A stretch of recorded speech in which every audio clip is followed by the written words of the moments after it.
കൂട്ടുകാർക്ക് നല്ലൊരു രാത്രി ആശംസിച്ചുകൊണ്ട് മാമ്പഴത്തിന്റെ പുതിയ വീഡിയോയിലേക്ക് സ്വാഗതം. നമുക്ക് നേരെ ഗൗരിയുടെ ശങ്കറിന്റെ ഒക്കെ നാളത്തെ അടിപൊളി പ്രമോ വിശേഷത്തിലേക്ക് അങ്ങോട്ട് പോയാലോ.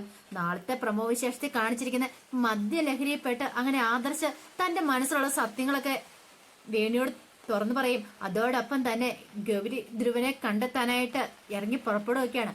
അതിന്റെ വിശേഷങ്ങളൊക്കെയാണ് നാളെ കാണാൻ പോകുന്ന പറഞ്ഞിട്ടുണ്ടെങ്കിൽ ആദർശ് നല്ല മദ്യലഹരിയിലായിരുന്നു. ആദർശിന് തന്റെ ഉള്ളിലുള്ള വിഷമം ഒന്ന് തീർക്കണം. വേണിയോട് താൻ തെറ്റാ ചെയ്ത്. രജു തന്നെ കെട്ടിപ്പിടിച്ച് ഉമ്മ വന്നു. ഒരിക്കലും ചെയ്യാൻ പാടില്ലാത്ത തെറ്റാ ചെയ്തേ. പക്ഷെ ഈ കാര്യമൊക്കെ വേണിയോട് പറഞ്ഞിട്ടുണ്ടെങ്കിൽ അവൾക്ക് എങ്ങനെ സഹിക്കാൻ പറ്റുമെന്ന് അറിയില്ല. ഇതിന്റെ പേരിലാണ് ആദർശ് പോയി നന്നായിട്ട് മദ്യപിച്ച് വരുന്നത്. പിന്നീട് മുറിയിലേക്ക് വന്നു കഴിയുമ്പോ വേണിയുടെ അടുത്ത് ആദർശ് ഇങ്ങനെ ഓരോ പിച്ചും പയ്യൊക്കെ പറഞ്ഞോണ്ടിരിക്കുകയാണ്. പക്ഷെ വേണി ഓർത്തെന്താ, ആദർശേട്ടൻ വെള്ളം അടിച്ചിട്ട് പറയുന്നതാണ്. വേണി പറഞ്ഞു, അതെ ആദർശേട്ടാ, ഒരു കാര്യം ഞാൻ പറഞ്ഞിട്ടാണ്.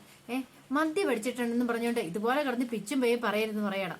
ഞാൻ പിച്ചും പേയെന്ന് അല്ല വേണി പറയുന്നേ, കുറെ സത്യമായിട്ടുള്ള കാര്യങ്ങളെന്ന് പറയണേ. എനിക്കിപ്പോ ഒരു വ്യക്തിത്വം പോലും ഇല്ലാത്ത മനുഷ്യനാന്ന് തോന്നുന്നേ. ഞാൻ ആകെപ്പാടെ തകർന്ന് തരിപ്പണമായിട്ട് നിൽക്കുവാന്ന് പറയണം. എന്താ ആദർശേട്ടാ, എന്ത് പറ്റിയെന്ന് ചോദിക്കണം. അതൊന്നും പറഞ്ഞാൽ നിനക്ക് മനസ്സിലാവില്ല വേണി. ഞാൻ അതുപോലെ ഒരു ചതിക്കുഴി പെട്ടിരിക്കുക. എന്നെ രക്ഷിക്കാനായിട്ട് ഇനി നിനക്കേ കഴിയുള്ളൂ എന്ന് പറയണം. ആദർശേണ് എന്നെ കുഴിപ്പെട്ടെന്ന് പറഞ്ഞ് ആദർശേണ് എന്ത് പറ്റിയെന്ന് ചോദിക്കണം. അതൊന്നും പറഞ്ഞാൽ നിനക്കിപ്പം മനസ്സിലാവില്ല.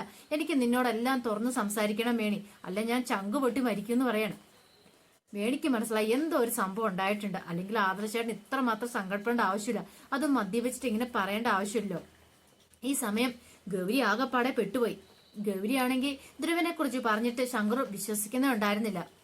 ശങ്കർ പറഞ്ഞു, ഗൗരി അതൊക്കെ നിന്റെ തോന്നൽ മാത്രമാണ്. എപ്പോഴും നീ ധ്രുവൻ എന്നുള്ളൊരു ചിന്ത മനസ്സിൽ കൊണ്ടു നടക്കുന്നുണ്ടോ? എങ്ങനെ ഞാനൊരു ഭർത്താവാ, ആ ഒരു ചിന്ത വേണം. പോരാത്തിന് മുമ്പ് അവനെ നിന്നെ ഒന്ന് തട്ടിക്കൊണ്ട് പോയതാ. ആ ഒരു ഓർമ്മ വെച്ചാണെങ്കിൽ നീ അവനെ മനസ്സിൽ കൊണ്ടു നടക്കുന്നെങ്കിൽ അതൊരിക്കലും വേണ്ട കേട്ടോ എന്ന് പറയണം. ഗൗരിക്ക് മനസ്സിലായി ഇനിയിപ്പൊ താൻ എന്തൊക്കെ പറഞ്ഞാലും ധ്രുവൻ അതൊന്നും വിശ്വസിക്കാൻ പോകുന്നില്ല. അല്ലെങ്കിൽ പിന്നെ ഇപ്പം വിശ്വസിക്കേണ്ടതല്ലായിരുന്നോ ധ്രുവനെ കണ്ടെന്ന് പറഞ്ഞിട്ട് പോലും. പിന്നീട് ഇതിന്റെ പേര് രണ്ടുപേരും കൂടെ വഴക്കുണ്ടാക്കുവാണ്. ഗൗരി ആണയിട്ട് പറഞ്ഞിട്ടും ശങ്കർ അങ്ങോട്ട് വിശ്വസിച്ചില്ല. ഗൗരി പറഞ്ഞു, വേണ്ട, വിശ്വസിക്കേണ്ട. എപ്പോഴെങ്കിലും എന്തെങ്കിലും തെളിവ് കിട്ടുമല്ലോ ധ്രുവൻ ജീവിച്ചിരിപ്പുണ്ടെന്ന്. ആ തെളിവ് കിട്ടി കഴിയുമ്പോൾ വിശ്വസിച്ചാൽ മതി എന്ന് പറയണം. പിന്നീട് ഗൗരി പോയി ആലോചിക്കുക, എന്തോ ഒരു പോംവഴി ധ്രുവനെ കണ്ടെത്താനായിട്ട്. ധ്രുവൻ ജീവിച്ചിരിപ്പണെന്നുള്ള ഉറപ്പാണ്. താൻ അവനൊരു മിന്നായം പോലെ കണ്ടതാ. തന്റെ കണ്ണിന് ഒരു കുഴപ്പവും സംഭവിച്ചിട്ടില്ല. പിന്നെ അവൻ എങ്ങോട്ട് പോയി ഒളിച്ചു. ഈ സമയത്ത് ധ്രുവൻ അഫ്സലും ഷാനോടൊപ്പം മുറിയിലുണ്ടായിരുന്നു. അത് പോയി കഴിഞ്ഞപ്പോ ദേ അവള് മച്ചനെ കണ്ടെന്നുള്ള ഒരു ഉറപ്പാണെന്ന് ഷാൻ ചോദിക്കണം. അതേടാ, എന്നെ കണ്ടുകൊണ്ട് അവൻ പേടിച്ച് അവള് കിടന്ന് അലറി വിളിക്കുവതെ. ആ സമയത്ത് ഒരുപക്ഷെ അങ്ങോട്ട് ശങ്കർ വന്നിട്ടുണ്ടായിരിക്കണം. എന്നെ അന്വേഷിച്ചും കാണുന്നു പറയാം.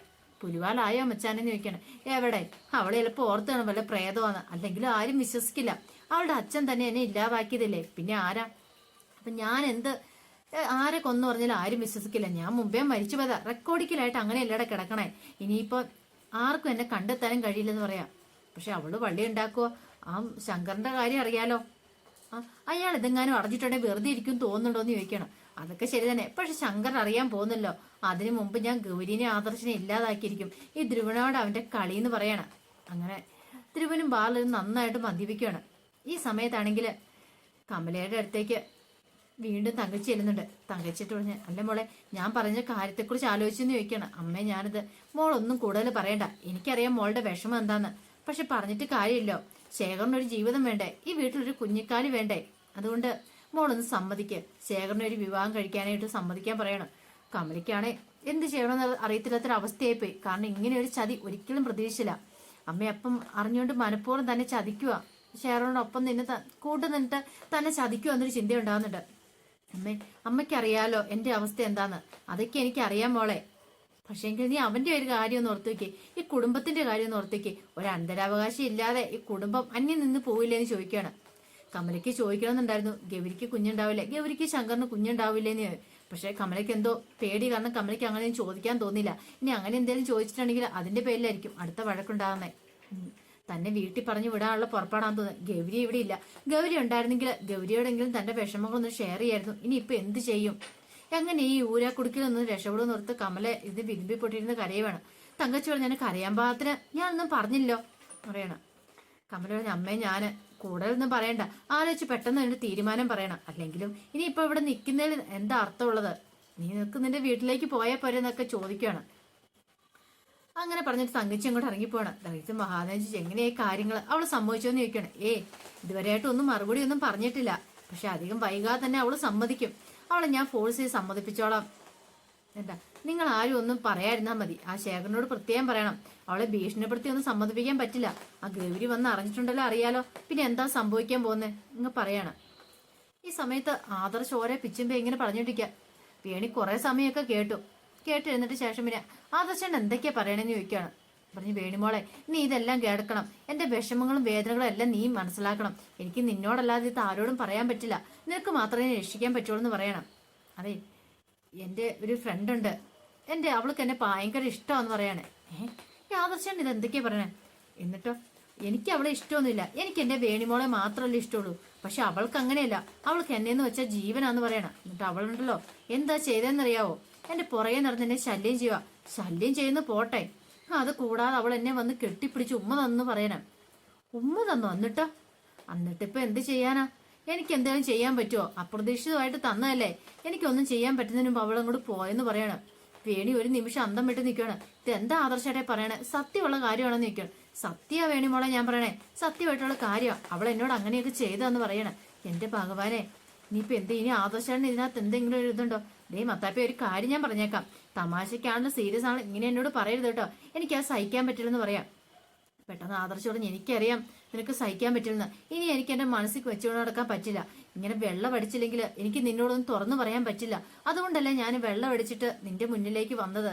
ഇല്ലെങ്കിൽ സ്വഭാവത്തോടു കൂടി ഞാൻ എങ്ങനെ ഇതൊക്കെ നിന്നോട് സംസാരിക്കണമെന്ന് ചോദിക്കുകയാണ്. വേണിക്ക് മനസ്സിലായി ആദർശാൻ എന്തോ കാര്യമായിട്ട് പറ്റിയിട്ടുണ്ട്. ഏതോ ഒരു പെണ്ണ് കുടുക്കിയിട്ടുണ്ട്, അല്ലെങ്കിൽ എന്തൊക്കെയോ ഒരു പ്രശ്നങ്ങൾ ഉണ്ടായിട്ടുണ്ട്. അതൊരു പക്ഷെ മദ്യപിക്കാതെ പറയാൻ പറ്റില്ല. അപ്പൊ കുറെ ദിവസം ഇങ്ങനെ ഓരോ ദിവസം ഇങ്ങനെ പറയാമെന്ന് പറഞ്ഞുകൊണ്ട് നടക്കുന്നത്. പക്ഷെ ഇതിലായിട്ടും പറഞ്ഞില്ല. ഇനിയിപ്പോ ആദർശേട്ടൻ മദ്യപിച്ച് പറയുന്നതാണോ അതിനിപ്പോ ശരിക്കും ഉള്ളതാണോ അതെങ്ങനെ അറിയാൻ പറ്റുന്നത്? അത് ഓർത്തിട്ട് വേണിയുടെ തല പൊക്കിയാണ്. വേണി പിന്നെ ഓർത്തു, എങ്ങനെ അറിഞ്ഞേ പറ്റുള്ളൂ, എങ്കിൽ മാത്രമേ ഇനി പരിഹാരം ഉണ്ടാവുള്ളൂ. അല്ലെങ്കിൽ എന്തൊക്കെയോ കാര്യങ്ങൾ ഇതിന്റെ ഇടയ്ക്കുണ്ട്. അങ്ങനെ അത് കണ്ടുപിടിക്കാൻ തന്നെ തീരുമാനിക്കുകയാണ്. ഈ സമയത്താണ് ആദർശിന്റെ ഫോണിലേക്ക് കോള് വരുന്നത്. കോളെടുത്തേക്ക് രഞ്ജുവോ വിളിച്ചോണ്ടിരിക്കുന്നത്. വേണി ആദ്യത്തെ എടുക്കണോ വേണ്ടയോന്ന് ഓർത്തു. പിന്നെ രണ്ടും കൽപ്പിച്ച് വേണി ആ കോളങ്ങോട്ട് എടുക്കുവാണ്. കോളെടുത്തപ്പോ അങ്ങനെ തലയ്ക്കാന്ന് ആദർശേട്ടാന്നൊരു വിളിയാണ് കേട്ടത്.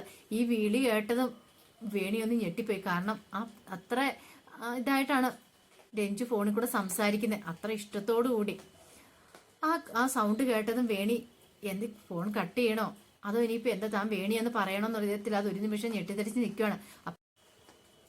ആ വിശേഷങ്ങളൊക്കെയാണ് നമ്മൾ നാളെ കാണാൻ പോകുന്നു പറഞ്ഞിട്ടുണ്ടെങ്കിൽ. അപ്പൊ ഇതിന്റെ ബാക്കി വിശേഷങ്ങളായിട്ട് നാളെ രാവിലെ തന്നെ വരാട്ടോ. അപ്പൊ വീഡിയോ ഇഷ്ടപ്പെട്ടിട്ടുണ്ടെങ്കിൽ ലൈക്ക് ചെയ്യാൻ മറക്കരുത്. അതോടൊപ്പം തന്നെ ആദ്യമായിട്ട് കാണുന്നവരാണ് സബ്സ്ക്രൈബ് ചെയ്യാനും മറക്കരുത് കേട്ടോ. ഒരിക്കൽ കൂടി എല്ലാവർക്കും നല്ലൊരു രാത്രി ആശംസിച്ചുകൊണ്ട് നിർത്തുന്നു. നന്ദി.